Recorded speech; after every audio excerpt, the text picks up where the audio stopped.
Yasharanandana Pajajanarandana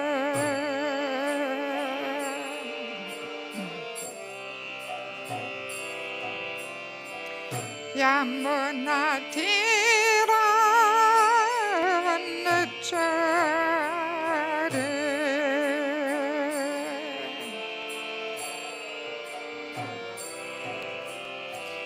Yamunatira Vanachare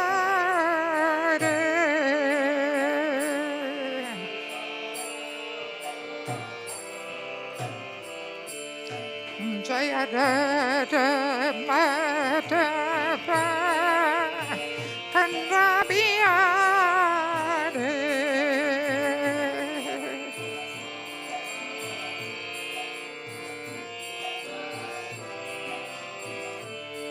Jaya Rada Madhava Kandrabiyare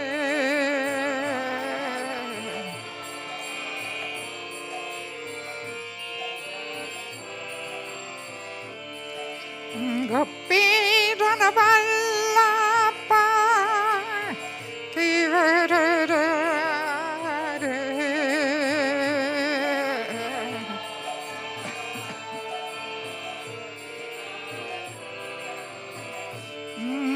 Gopidana Vallabha Kivarare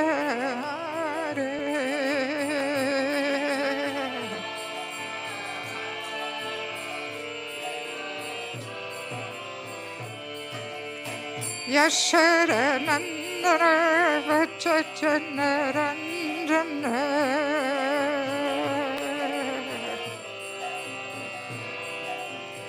Yasharanandana Vachajanarandana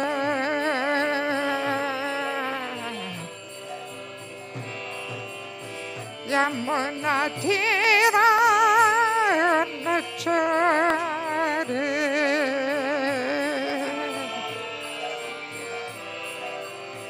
Yamunatira Nachare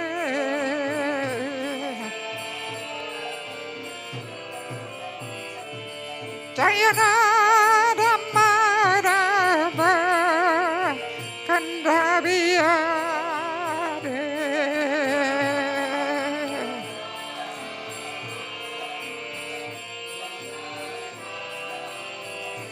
Jaya Prabhupada Jaya Prabhupada Jaya Prabhupada Srila Prabhupada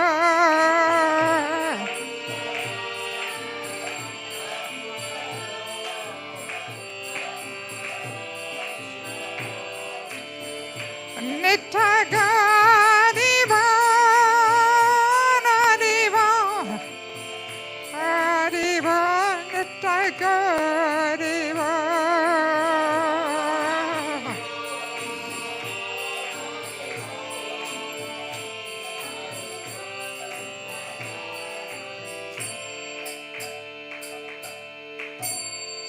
Nitagora Premanandi Srila Prabhupada ki, Samavita Bhaktivinoda ki, Ganta Srimad Bhagavatam ki, Gaura Premanandi.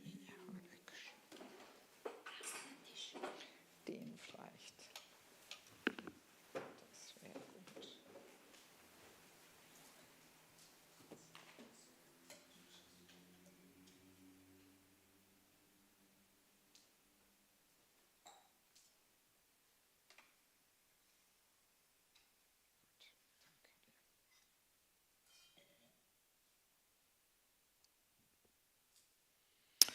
Om Agyantimandasya Gyananjala Shalakaya Chakshunmilitam Dina Tasmai Shri Gurave Namaha Shri Chaitanya Manupistam Sthapanam Yena Bhutale Swayam Rupakaramayam Dadati Swavadantikam Nama Vishnavaraka Shabasa Bhutale Srimate Bhaktivedanta Swaminiti Namane Namaste Saraswati Devi Gaurani Pachayani Nivishesha Shunivari Pasatari Satarine Vanchakapatu Vasha Kripa Sinibevacha Padittanam Pavanebhyo Vaishnavebhyo Namo Namaha Jai Shri Krishna Chaitanya Pavanityananda Shri Advaita Gadada Shri Vasadi Go Bhaktavinda Hare Krishna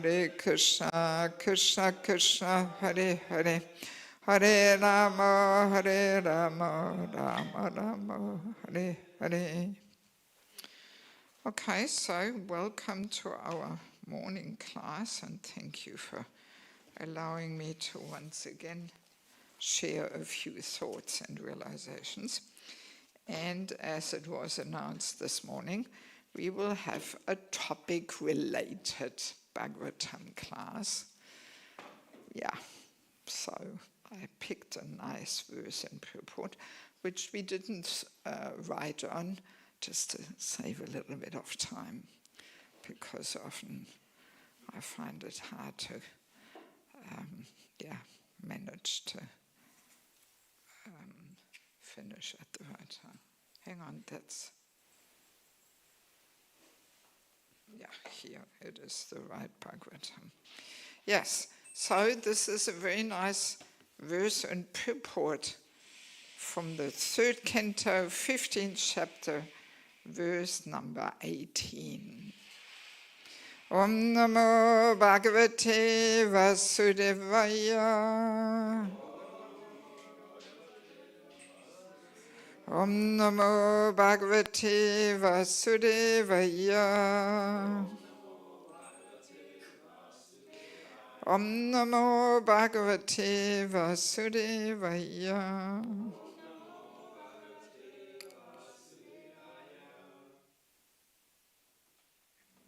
So I'll just read once the Sanskrit through.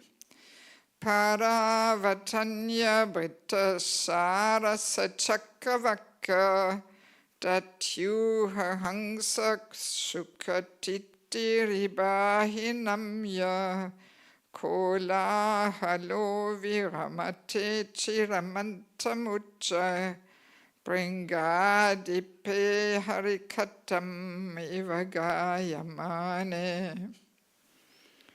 So the translation. Actually, the chapter is called Description of the Kingdom of God.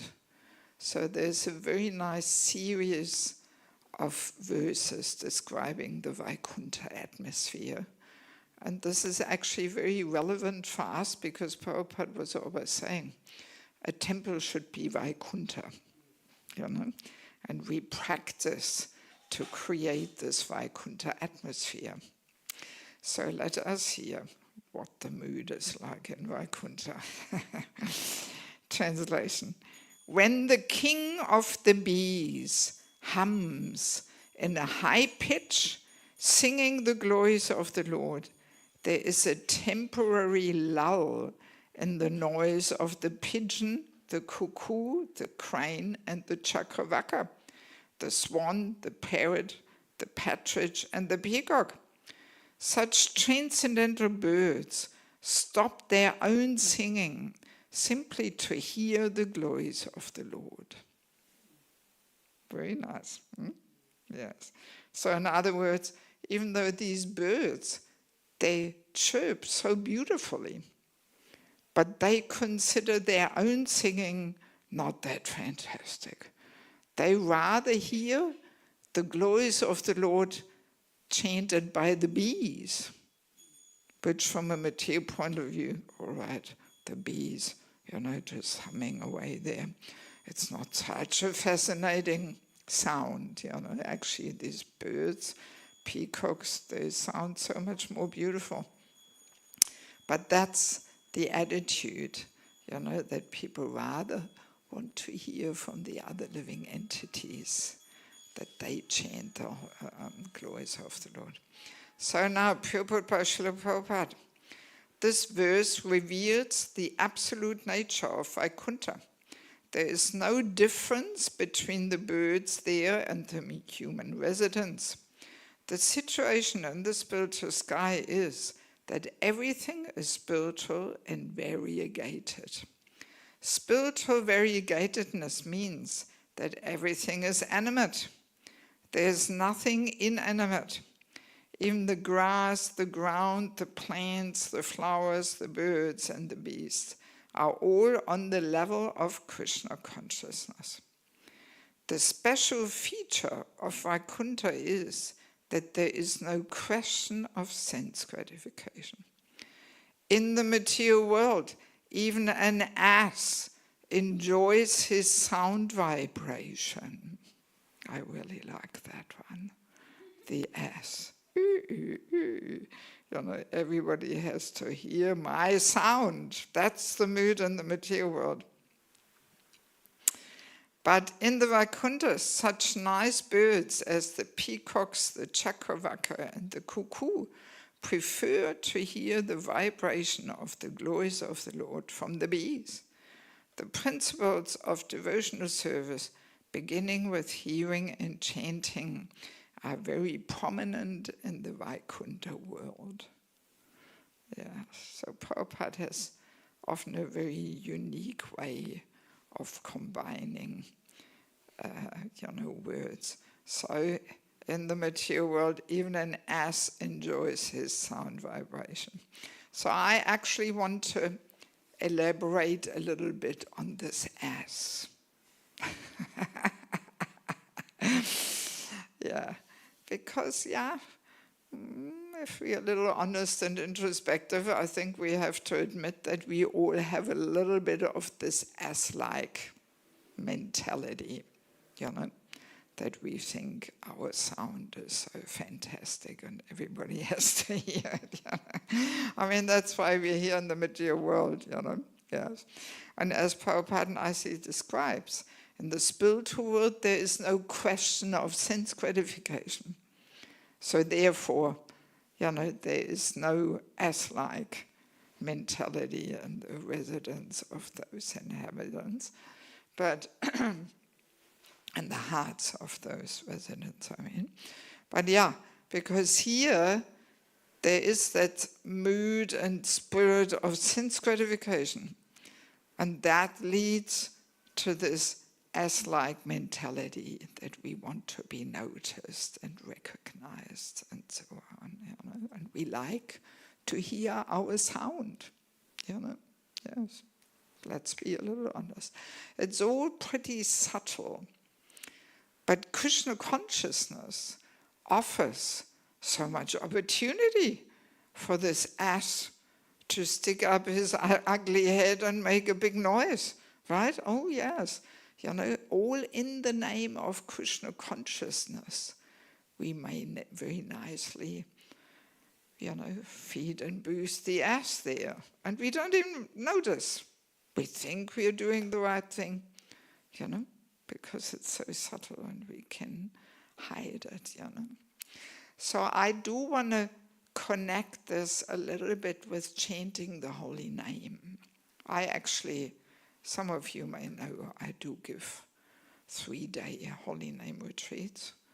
And in the holy name retreat we are spending quite a bit of time on this topic, on the ass-like mentality and how there's different Vaishnava etiquette rules which help us to subdue the ass a little bit and not giving him a chance.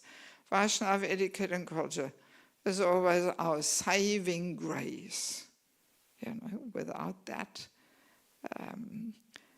we are often trapped in all kinds of false ego patterns or behaviors, and we don't even realize, And as we know, we chant every morning, Trinada Pisunichina, so we can actually only chant the holy name, really. If we are more humble than a blade of grass, more tolerant than a tree, which means false ego is a little subdued and dissolved, which means as is being kept quiet there. Yes. Yeah, so let us maybe first create a very brief, foundation to the discussion of kirtan and things like that. That we remember in the Padma Purana it says, holy name and Krishna are non-different. So we all have heard this many times, but yet to actually realize is not so easy, because it actually means by chanting in japa or in kirtan, there's not much difference. The principles are very similar. So in chanting, we can get exactly the same benefit as meeting Krishna face to face. Even this morning, wasn't there a statement like that in the Prabhupada calendar there? That Prabhupada made a statement about that if we chant the holy name, we actually associate with Krishna. So yeah, this is pretty amazing actually when we think about it, how Krishna is extending himself into the material world just to give us a chance to directly associate with him by chanting the holy name. Wow, this is actually amazing. Once we realize that a little deeper, then even our japa becomes my time with Krishna, actually, and kirtan also, actually, yes. So, and of course, very briefly, let us understand, to really chant the holy name, associating with Krishna, step number one is that we have to mindfully turn to the Lord and feelingly appeal to him, that we are conscious, we are mindful that he's actually there. Yeah. This is a whole big topic, because very easily we can completely cut Krishna out of the picture, And during the day we are so busy with all kinds of things and services and big plans and ambitions and whatnot. So, and then that is not so much the time to really connect with Krishna. Maybe if we are in a helpless situation there on Sankirtan and we haven't distributed a single book for 2 hours, hey Krishna, help, what's happening today? But as a rule, I'm sure we all know. I used to be for years on the street, so I remember all this. So, yeah, I'm sure we all have that experience. But in principle, we have to focus on the job we are doing, on the service. There's not so much room for connecting and all this. But the time when we connect, that's when we chant. But very often, when we chant japa, the mind also goes all over the place, and we plan, we use the chanting as a plan-making session, thinking of, what to do and where to go next, and shopping list, and next preaching program, and trip to India and whatnot, So, and then that means, well, when am I actually connecting with Krishna? When am I actually building that relationship with Krishna? Maybe not at all. It may not even be present in our life. These things are going on. Yes. Yeah, so the essence is that we can actually, like in Harinam Chintamani, Bhaktivinoda Thakur says indirectly, he says, if we chant the holy name, not turning mindfully to Krishna and feelingly appeal to him, then we are actually not even chanting the holy name. Then our chanting is a reflection, a semblance, a shadow of the real thing. We cannot actually even call it chanting, because we are not associating with Krishna in form of the holy name. We are not mindfully, consciously receiving him with a respectful and attentive and service mood. You know, we're just in our head there. You know, that's actually not even chanting, actually. You know, so often we quote Prabhupada saying, well, Prabhupada said if we chant 16 rounds every day, we go back to Godhead. But yes, hang on. You know, what's your understanding of chanting 16 rounds? You know, are we just blabbering something down? You know, just, oh, thank God I finished. You know, with that mentality, our relationship with Krishna will not develop. Actually, nothing will happen in that relationship. Very logical and simple and clear, you know, yes. Only if we really mindfully turn to Krishna, calling upon him, feelingly, longing for the relationship with Krishna. That's how we are meant to chant, longing, you know. Because Rupa Goswami tells us all we need to have is greed for bhakti, for Krishna. So we express that greed in the chanting. Yes, that's the time, you know, where we long for the relationship. Yes. So, and very logical and practical and simple, if we actually spend every day 2.5 hours longing for the relationship when we chant our japa, surely something will happen in that relationship, right? It will become tangible reality. Same thing there in kirtan also. You know, what makes a kirtan a powerful kirtan is when we really deep within the heart turn to Krishna, feelingly call out to him, longing for the relationship. That's what makes a kirtan a powerful kirtan. Yeah. So now Satchidananda Swami, he gives this nice analogy, which I also really like. He says, when we chant in japa or kirtan without this longing, turning mindfully to Krishna, this can be compared to an empty medicine capsule.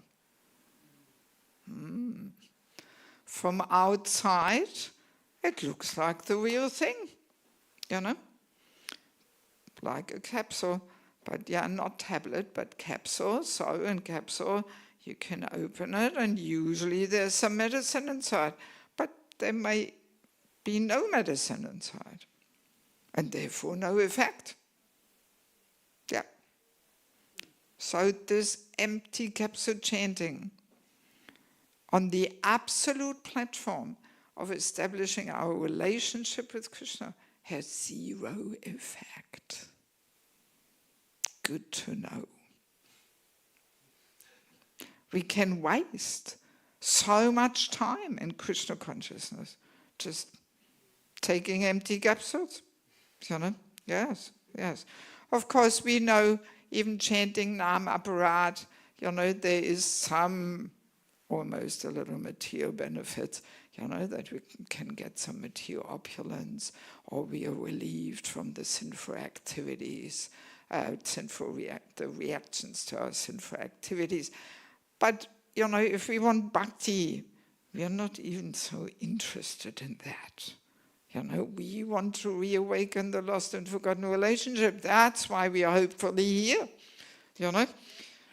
Yes, but for that, empty capsule chanting, zero effect. Yeah. Yeah, sometimes this is a bit of a shock to devotees, you know. I mean, in Holy Name retreats, we're doing exercises, and then, people realize, you know, I've had Prabhupada disciples in Ekachakra in the Holy Name retreat, and in the final sharing session, they say with tears in their eyes, I realize I haven't even started chanting the Holy Name. I've been doing something else for the last 45 years. You know, yeah, these responses I sometimes get, you know.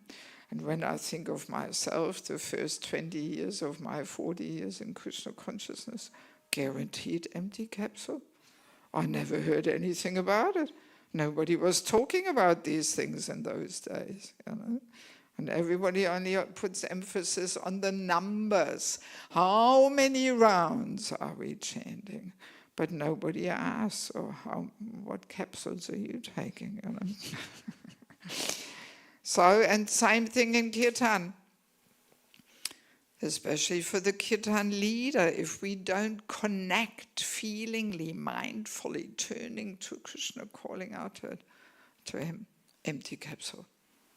Maybe it's great, cool music, where you can really get into it. But, you know, it's not going to really transform the heart, you know. It's good to know. Yeah, so, and then there's not only an empty capsule, but there's also a poisonous capsule. Because empty capsule will not satisfy the soul, you know. And then very easily we think, so where's the bliss? And then the poison enters, that we allow the ass to take over. We were just reading, you heard, okay, good. Yes. To come. You were just trying to have a little rest, and then, oh, the ass, I better go and listen to this. Good, thank you. Huh? Yes. Yes, so that's the whole thing then, very easily, especially in kirtan, you know, the ass-like mentality can enter, and we hope to get some bliss and satisfaction from hearing the ass making his big noise there, you know. And that actually is the poisonous capsule. Yes. It contaminates even the kirtan, you know, and will not be uplifting, you know. Poisonous capsule can even be there in japa too.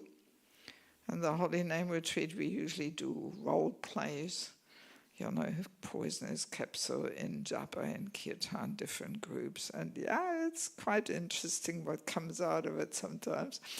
But yeah, poisonous capsule in japa is when we, or poisonous capsule in general is when we use the holy name for some material gratification. The main material gratifications is money and followers in the material world, you know. So even in japa, it can be there. Oh, tomorrow Ekadashi, I'm chanting 64 rounds, posting my picture there on Facebook. Have a look, this is me chanting 64 rounds, and my chada is like this, and the Radha Kuntilak, and all these big beads, and you know, necklace of shalograms around the neck, and and here, this is me chanting 64 rounds on Ekadashi, you know. Yeah, so that's the poisonous capsule, you know. Using the holy name to show off, you know, to promote ourselves as very special and advanced devotees, you know. Yes. Yeah, it's so subtle, all these things easily sneak in, you know. Yes. And of course, even more, you know, obvious it is in kirtan, you know. When we use kirtan as an opportunity to be noticed, to be heard, to be recognized. Oh, my beautiful voice. Oh, my amazing talents. And you know, yes. And yeah, so that brings us to the point that the holy name should not only be chanted with mindfully turning to Krishna and longing for the relationship, but also longing to serve.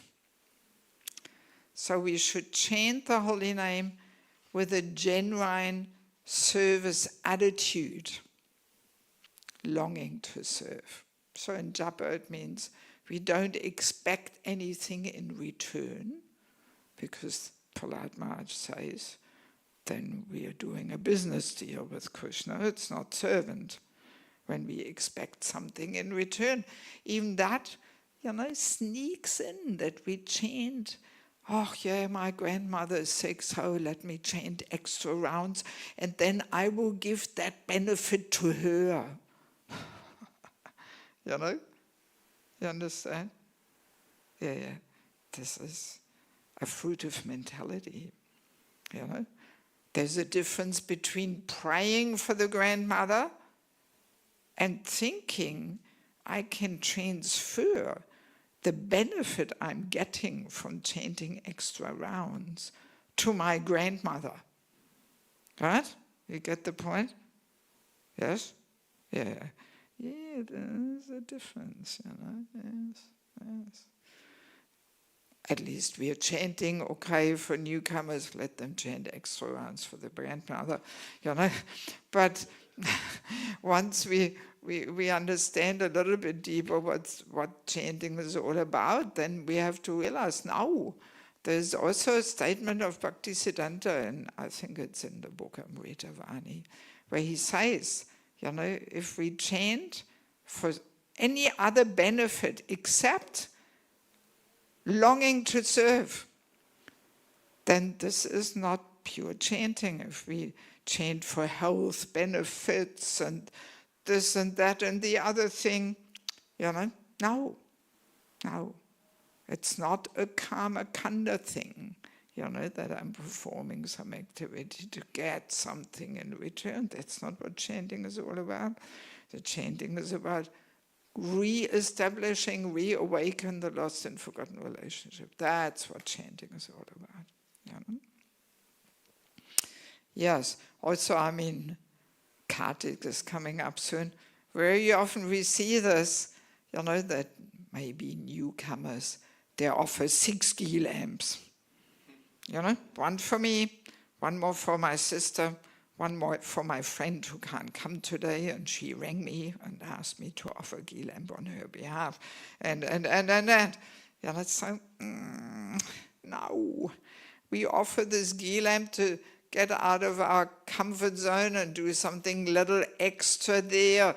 We offer it for love and with love and devotion to deepen our loving relationship with Krishna. So sorry, we all have to do that ourselves. Nobody can do that for us. But again, with newcomers, we don't want to irritate them or something. So let them offer 6 ghee lamps. Okay, no problem. But we practicing devotees should know that this is actually not what this is really all about. Yes. So this fruitive mentality enters in quite subtle ways, and often we don't even detect it.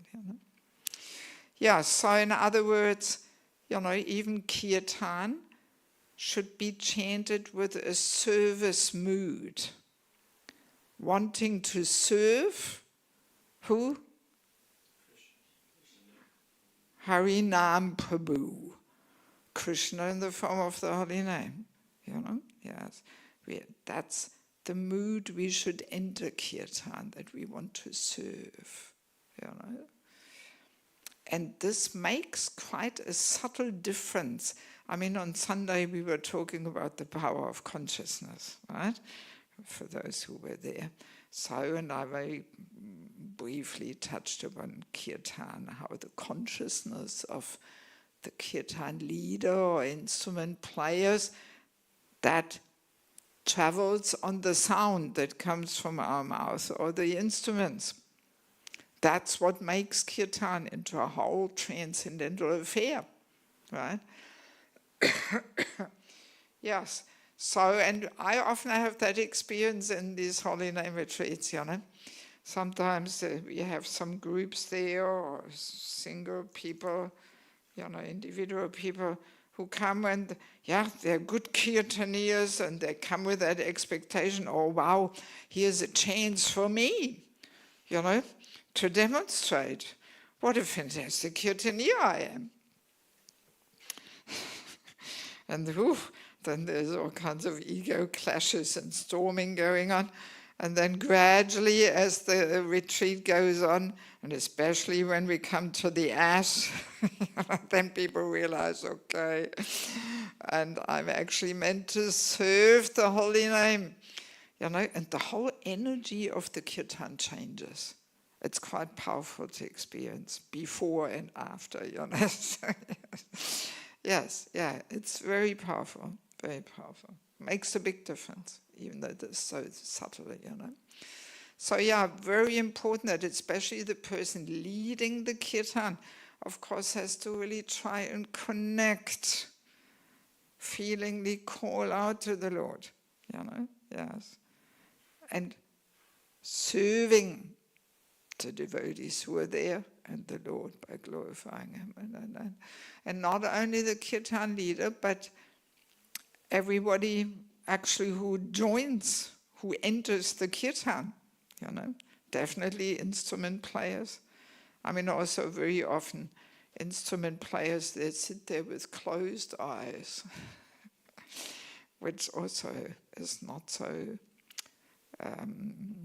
suitable, you know, because we are meant to connect with the kirtan leader.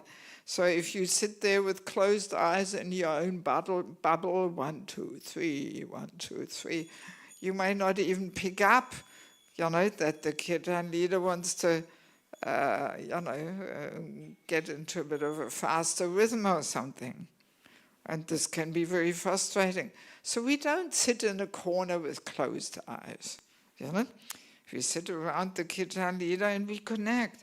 There's eye contact, you know, and we try to tune into him to serve the holy name. So, and that fact makes it already clear that actually, ideally, the kirtan leader and the instrument players should be of the same gender, right? Yes. So if you have a lady leading the kirtan, then the instruments should be played by women, ideally, because there is a subtle energy exchange. Oh, yes. You know, maybe you have had this experience. Unless you sit in the corner with closed eyes in your own bubble, you know, then of course there's not much energy exchange. But if you really want to tune in, you know, I mean, when you experience good kirtaniers, you know, like for over 20 years I used to attend this Bhakti Sangam festival in Ukraine. It was a huge event with 12,000 devotees coming, all locals, not Hindus or something. And there was all the Swamis, kirtaniers, everybody was there. So in the VIPs, they were sitting on the stage behind the kirtan, you know. And yeah, I was giving a seminar there usually, so I was allowed to sit there. And it's quite interesting when you sit so close, because usually I never get the opportunity, you know.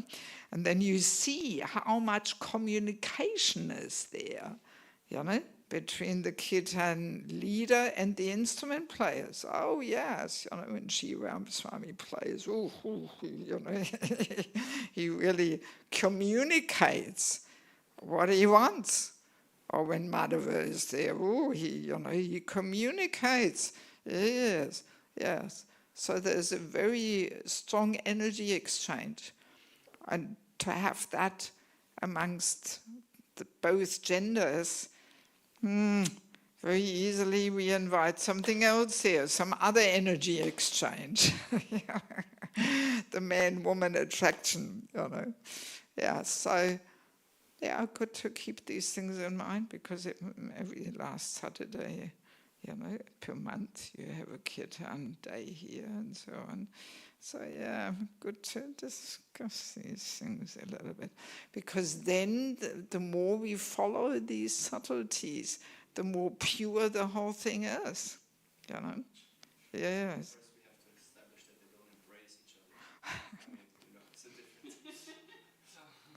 Okay, yeah, I know. Yes, I'm talking about these things also. Yeah. I've seen brahmacharis embracing women in saffron, yes. Not the women in saffron, but the brahmacharis in saffron. Yeah, in the name of preaching. Yes. Yeah, I've seen it all. different topic. Yeah, anyway, at least good to hear these things, and then we see how we have to educate, actually, devotees. That's the whole thing, Yes. Otherwise, how would we know, How would we know?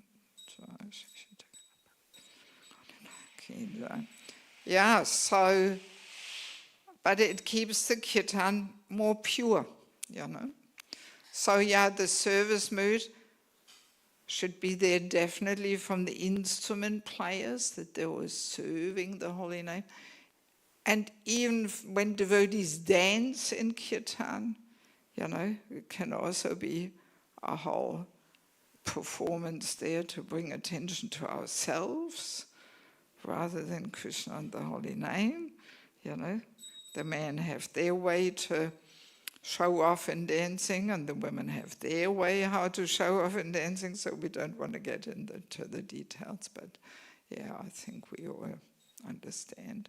So yeah, actually anybody who joins the kirtan arena should be in a mood of service, serving the holy name, Yes. So, and of course this means that the instrument should not kill the holy name, or drown the holy name. And this easily happens. In our youthful enthusiasm, it's the wampus, and you can hardly even hear the person singing anymore. Yeah, maybe it's the asses there in action, grabbing the wampus. That's the instrument to be heard.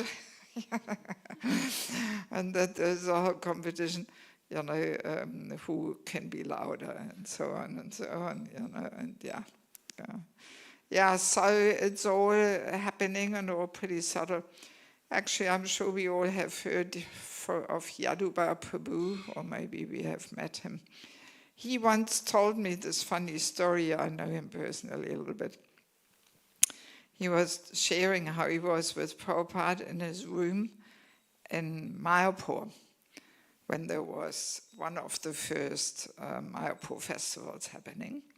And in the temple room there was this wumper-stomper, loud, passionate kirtan happening.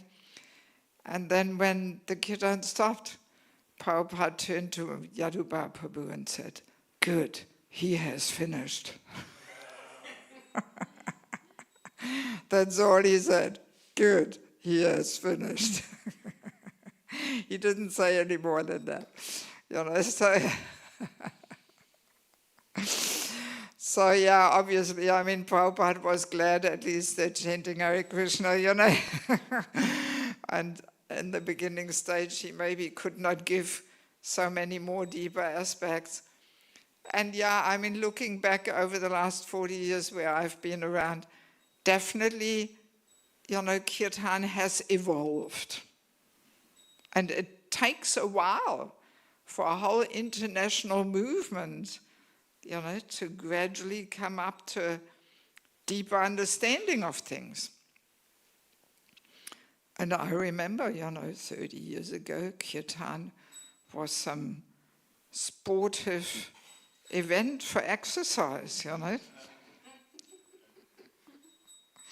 I don't want to mention any names, but there is a few swamis who were doing somersaulto in the kirtan in Mayapur, up and down the temple room, running and boo, and I was almost getting stomach pains, out of anxiety. What if he crashes onto the marble floor, Can happen,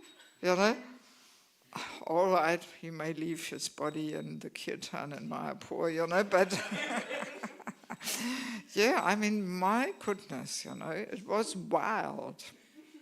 It was wild. So yeah, I don't think there was much connecting with Krishna happening, in those kirtans. How can you? Or maybe praying, please let me not crash on the floor there or something. Yeah, anyway, yeah, it was wild. And kirtan melas didn't even exist. This all came later, you know. And it actually started with Tamar Krishna Maharaj in his room in Mayapur.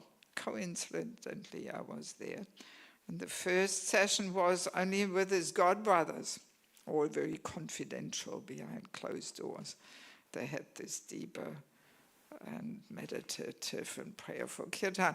So, and then the news spread out, and then, you know, his room was packed.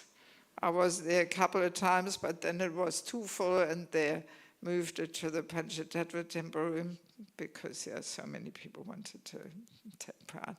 So that was the beginning of a deeper kirtan experience. You know, this is not even so long ago, some 20 years ago or something, you know.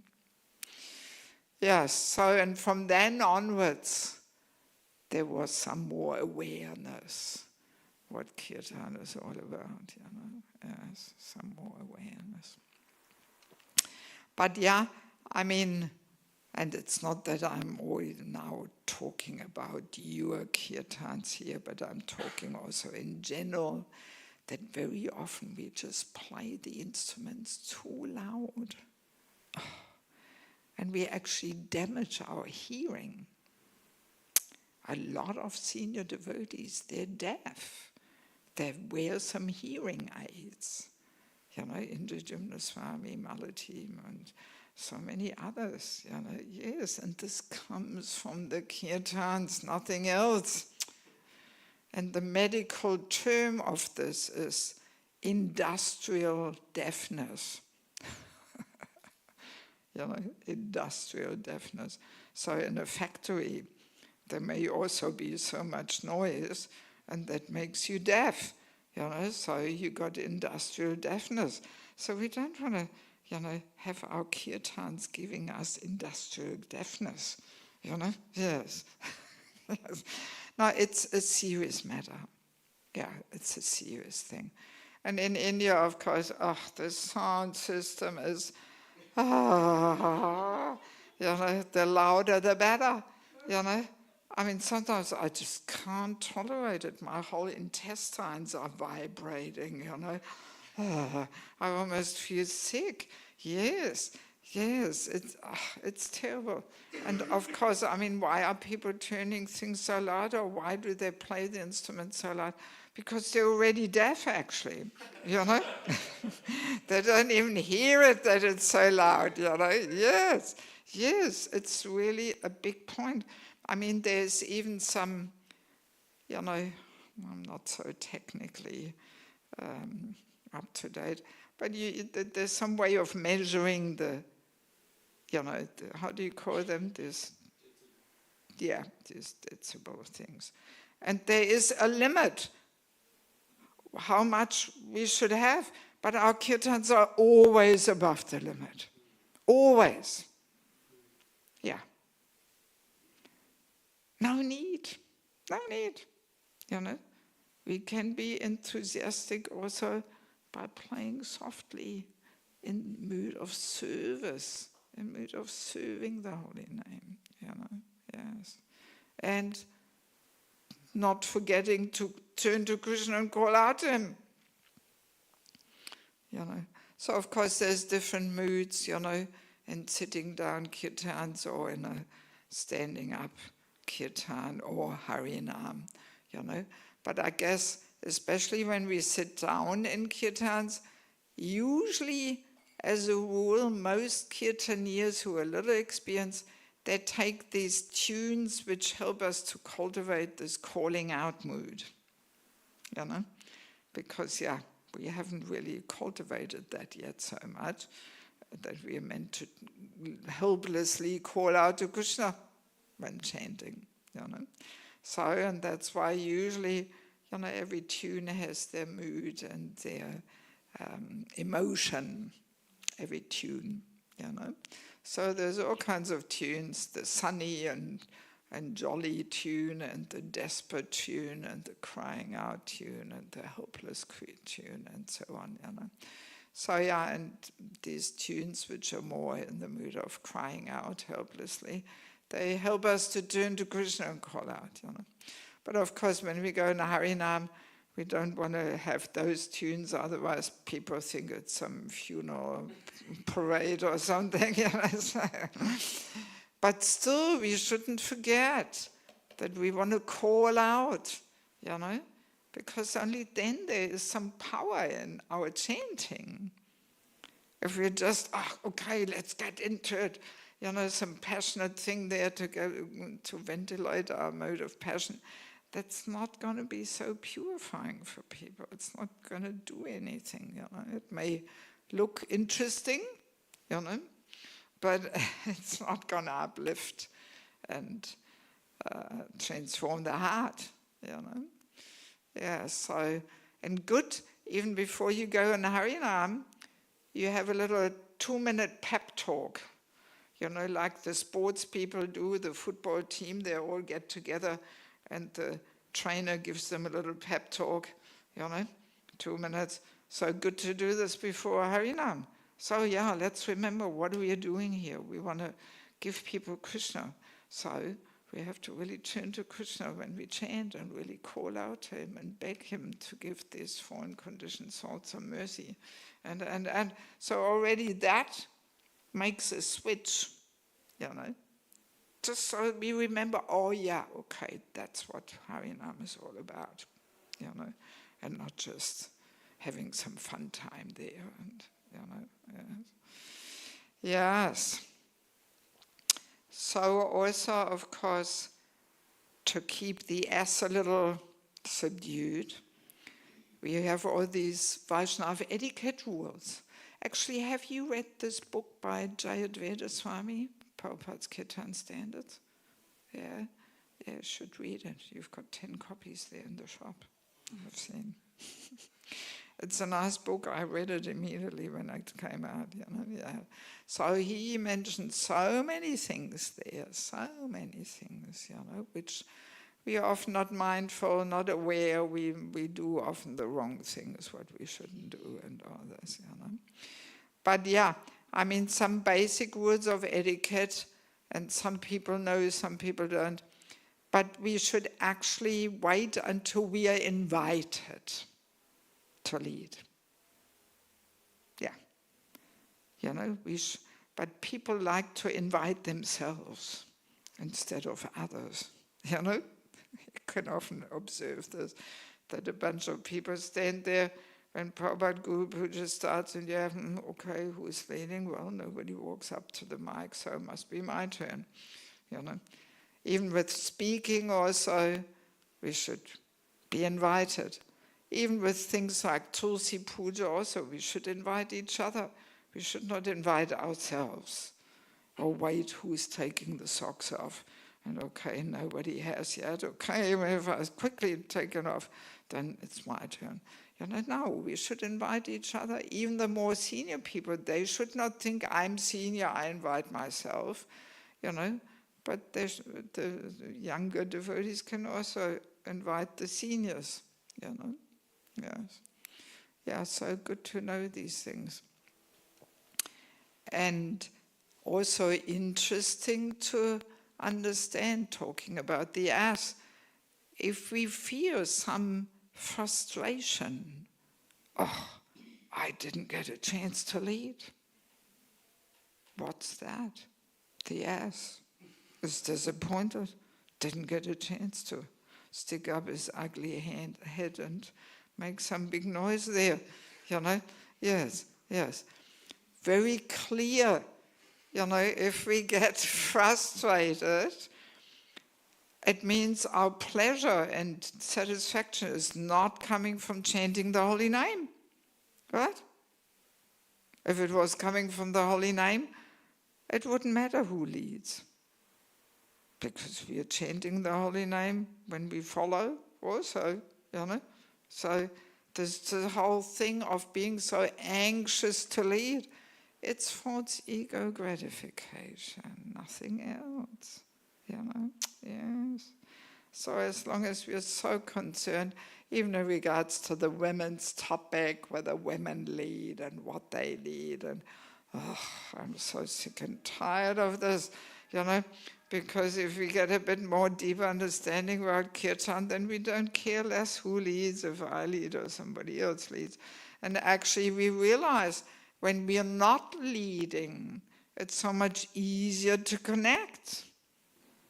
Yes, because, when we are there in the limelight and, then very easily we get onto external consciousness and we think, oh, what does everybody think about my tune, and are they getting bored, or maybe I should change and add, and then we can't call out, yes, we can't connect, so then it's empty capsule, So, once we get a little bit of a deeper understanding, we don't worry who leads. We don't. So good to understand, because it's there if we're a little honest and a little introspective and reflect, then we often feel. And I mean, sometimes, you come to some kirtan events and everybody's got their slot, and then people just don't stop. Even there's a clock there, but they just can't stop. They go on and on and on, So, well, maybe the ass can't stop braying. Once one devotee in the Holy Name retreat was making this joke. He's saying, oh yeah, Mataji, you're saying instead of braying like an ass, braying means how do you say in German? Was macht ein Esel? Naja, aber als Verb, ja, und was? Ne? Instead of braying, we should be praying. So yes, instead of braying, we should be praying. And and often people just don't want to stop, or or we get all frustrated, I'm getting the lunchtime slot when everybody is at lunch and nobody will hear me, So again, the ass is frustrated here, yes. So it's all there, And I mean, also, let's admit,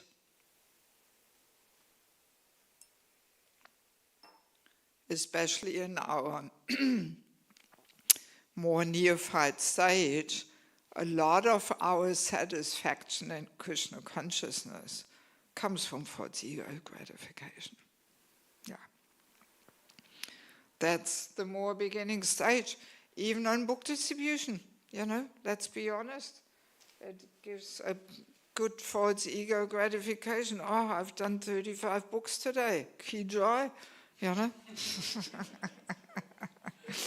The ass says, well done. It's there.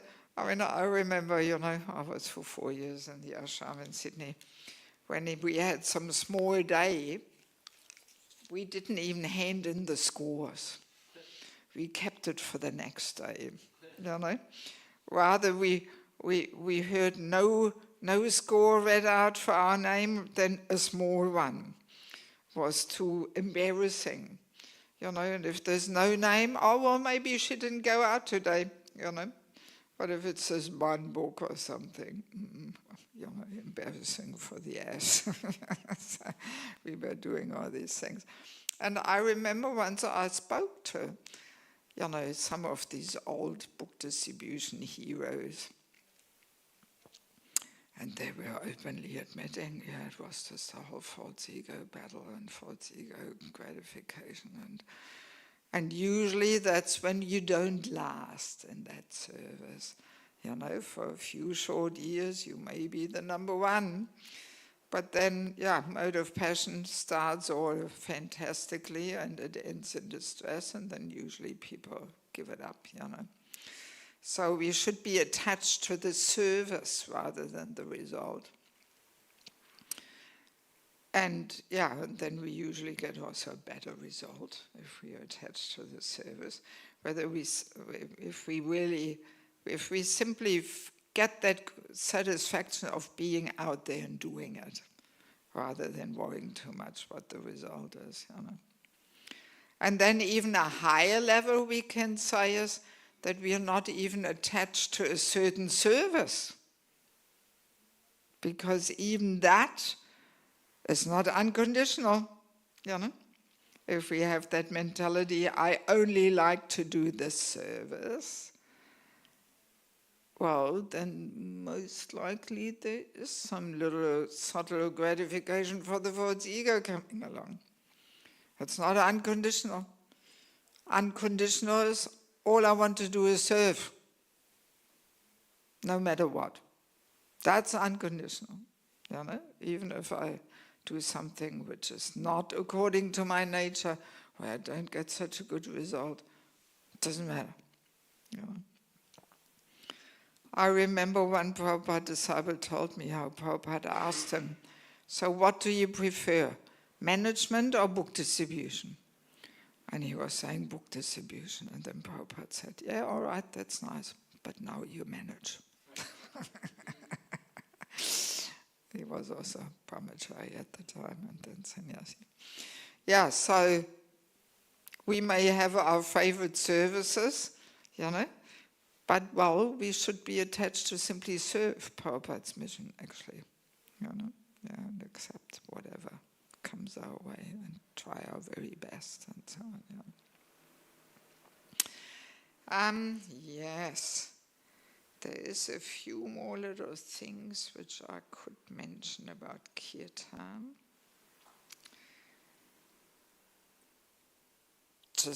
We do have a kirtan committee in ISKCON, which tries to keep kirtan as it is. Because everything in Kali Yuga, the natural flow goes down, degradation. It never goes up naturally. So kirtan also very easily can deteriorate into a musical performance. Yes. Very easily.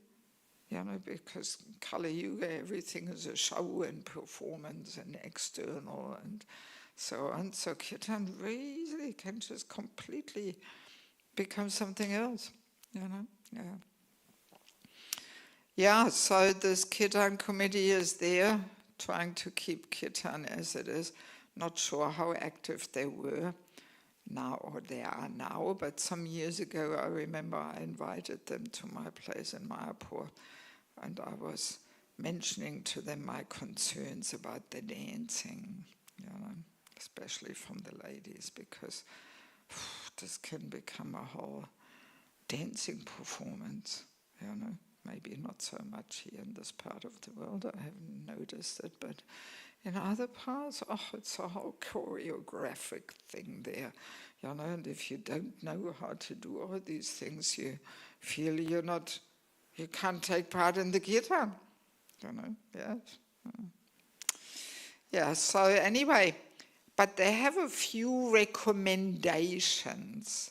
They can't kind of make rules, but they have some recommendations. For example, one of them is that we use only traditional instruments in the kirtan, especially in front of the deities. When I joined in 85, this was all not established. And I remember we have one Maharaj in Australia. He has a brahmachari rock band.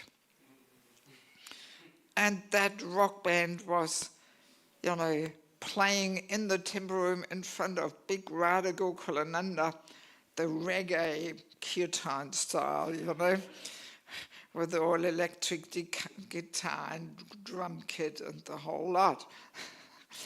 And people loved it, because people are attached to rock music, But then one day somebody got the idea, hang on, this actually is maybe a little deviation here, And then things went back on track, and okay, none of these instruments should be used in the temple room in front of the deities, only, traditional instruments.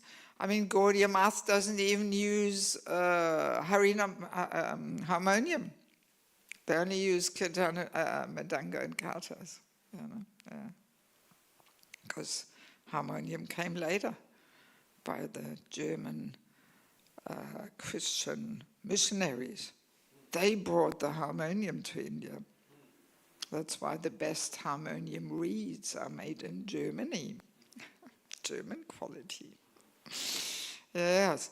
So, but no, all right, let's be a little broader. Harmonium, violin, flute, But we can feel, if we're a little perceptive, we can feel if there's some electric guitar there and drum kit or synthesizer, it changes the energy. Because, these instruments are designed for rock music, for mode of passion. And they carry that energy, actually, and they bring it into kirtan, Yeah, only traditional instruments. And then also, again, holy name is the center. And everyone is serving the holy name, which means the instrument players also have to chant. They can't, sometimes when people are not so expert, they're so absorbed in their mridanga or whatever that they don't even sing. No, you have to chant. That's the center of the kirtan.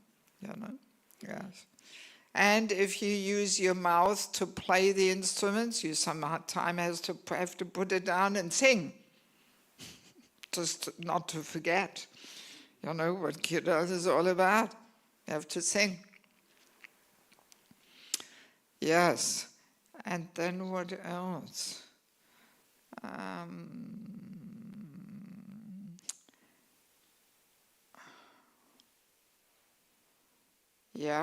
There's quite a few things about what mantras to chant. So Prabhupada was very strong in this. He just wanted the Maha Mantra, nothing else, basically. So even when people go on too long, chanting deities' names, some people even say Prabhupada never did this, saying Jai Jagannath, or Jai Radha, Gokulananda, and Prabhupada never did this. So some people stop the kirtan, boom, finished without chanting the name, But then, I personally don't think there's a harm to once chant at least the main deities or something. But then sometimes people go on and on and on, all kinds of Radha Krishna variations, yes. Or there's so many personalities there, everybody gets honored there, then also it gets a little long, yeah. So these are recommendations also, yes. But then also sometimes people carry on with Hari Bol, Hari Bol, Hari Bol, Hari Bol, Hari Bol, Hari Bol, Hari Bol, Hari Bol. So no. Once did I go up Hari Bol, enough, yes. Yeah, and then even these things which were popular for quite some time, even from senior. Jayadvaita Swami also says this. He says, I know very well that some of my good friends are doing these things, so I hope they will not be upset that I'm saying this. But there has been some recommendations from this Kirtan committee that no more of this Radhe Radhe Sham Sham. No more. No. See, because that's the disease.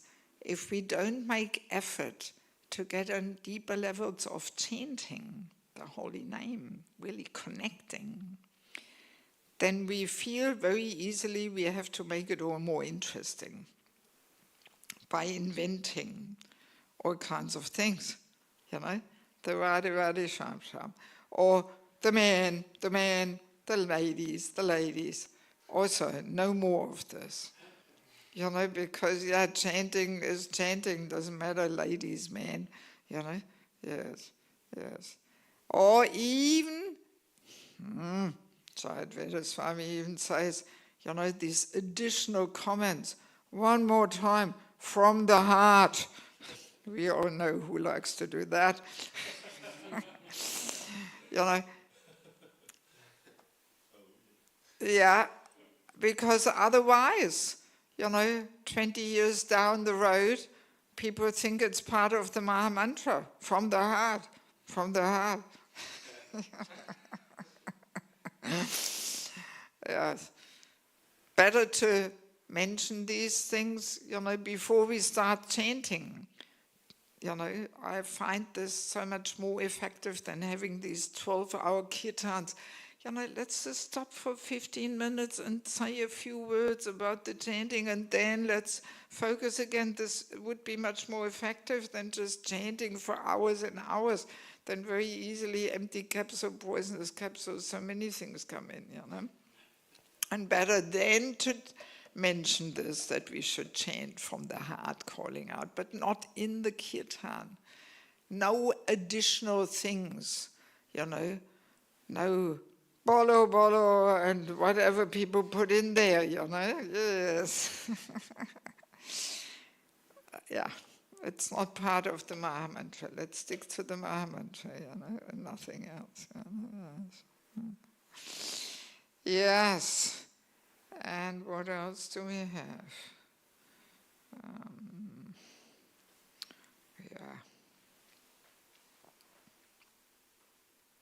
Yeah, or sometimes also the kirtan leader, while the audience responds, the leader harmonizes or adds some little decorations through the mic. You know what I mean? This is also distracting, you know? And why? It comes from the music scene. So, and why do we do this as a kirtan leader? Because we want to bring attention to ourselves, you know? Putting something little extra in. So when you're sitting there and trying to connect, it really takes the mind away to the kirtan leader. Oh, what's he or she singing now? And okay. You know, so you're distracted from connecting. And that's why people do it, because they want to bring attention to themselves, you know. But yeah, should not be done.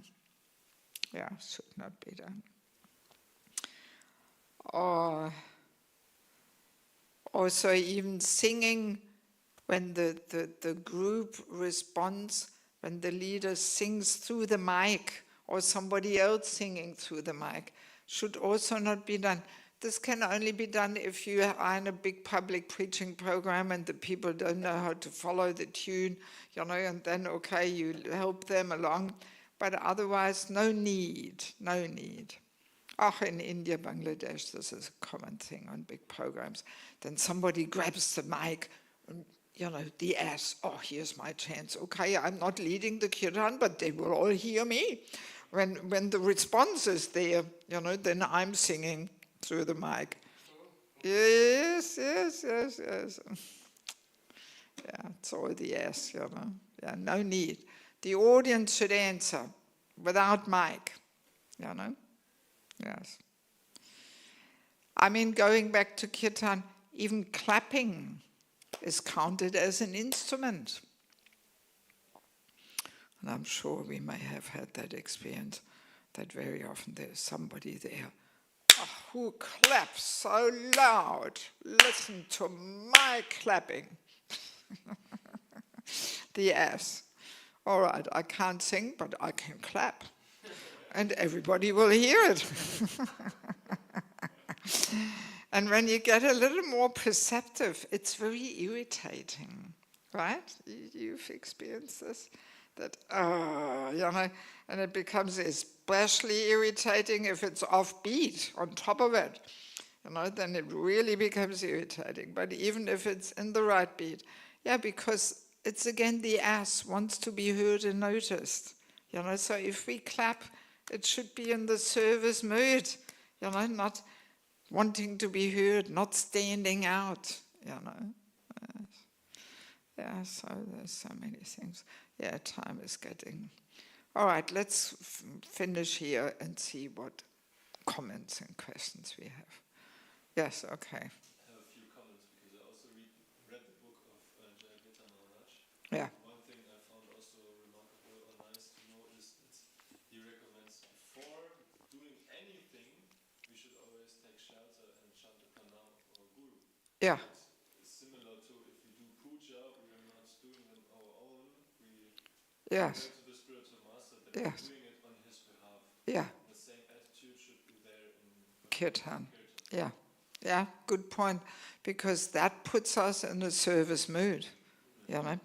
But again, no need to make it loud with a puja or something, you know, because then again it may be the ass wants to be noticed that, oh, he's chanting his Guru Pranam or something, you know, okay. So, but it's more internal, you know, yeah. What did you let him say something to? I just want to ask about this point that often I notice that devotees don't really sing. Like there's this one attitude of being like, bragging and loud. But then there's many that are like, very shy, and it also doesn't add the service of having nice kirtan. Yeah, that's true. I mean, we should sing, we should call out in helplessness, but with the right consciousness. It's so subtle, you know. One may be singing loud because we want to call out, or it may be the ass, you know.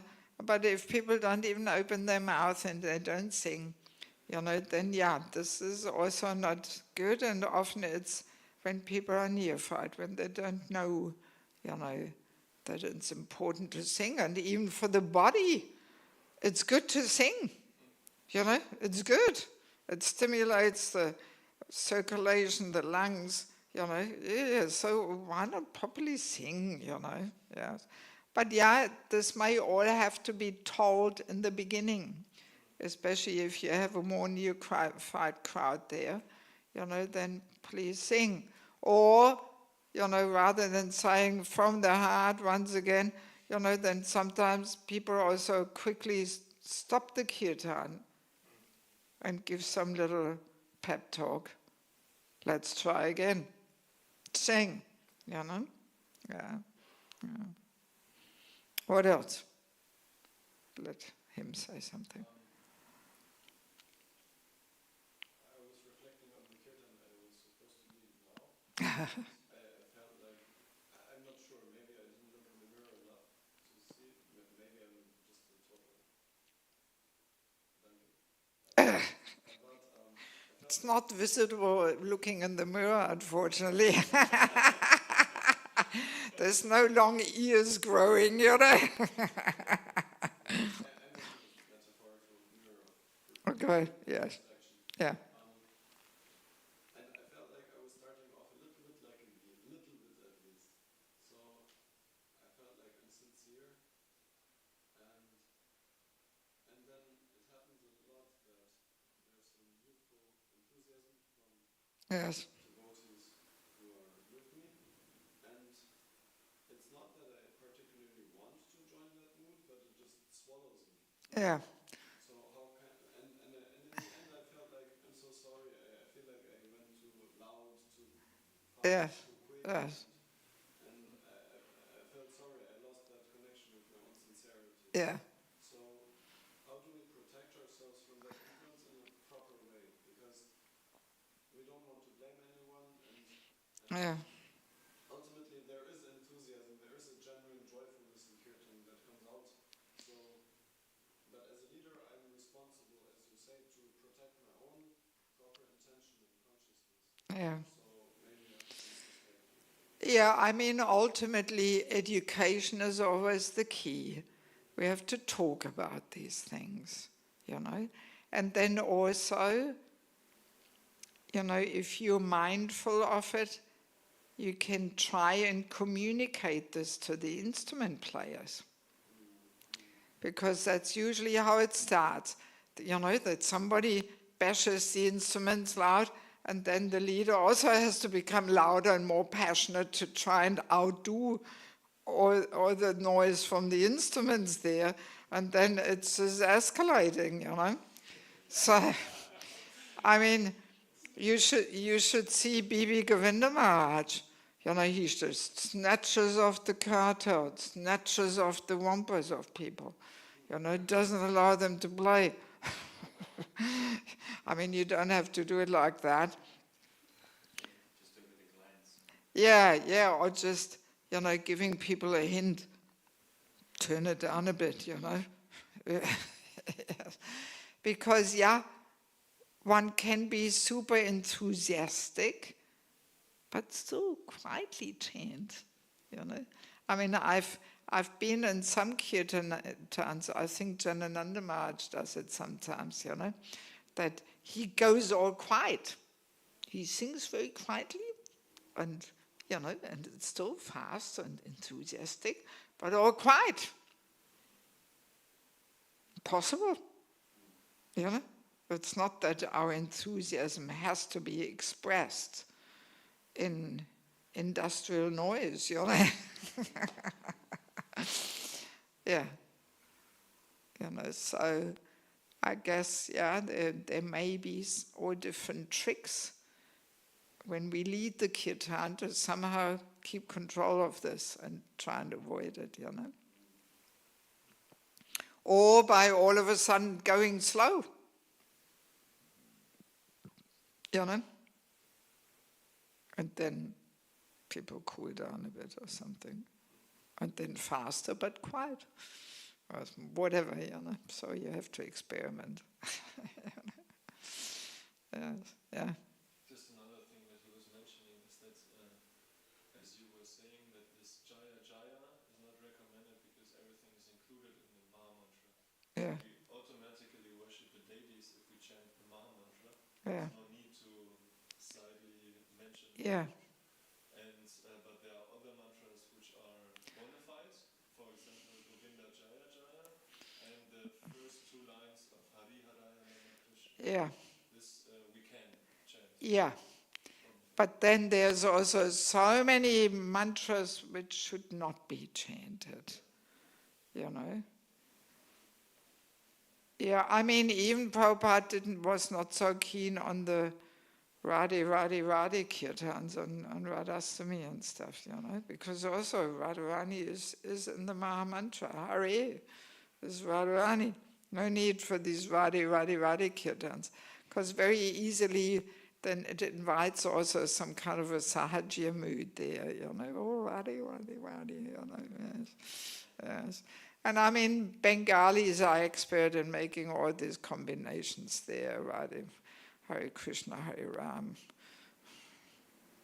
whatever, I don't know them, you know, Radhe Sham, whatever, you know. Yeah, and sometimes even, you know, what else do we sing? Even Krishna, Krishna, Krishna, Krishna, Krishna, Krishna, Krishna, hey, and all these things. You know, all right, maybe once, but then let's go back to the Maha Mantra, you know. So yeah, it's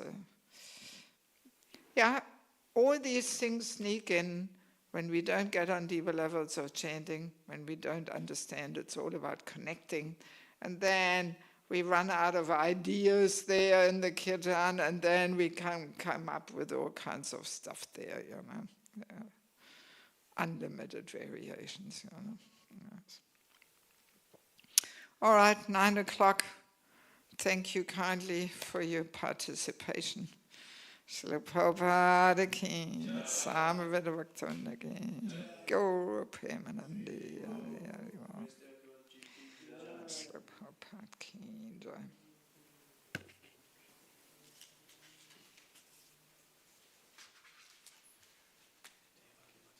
Ja.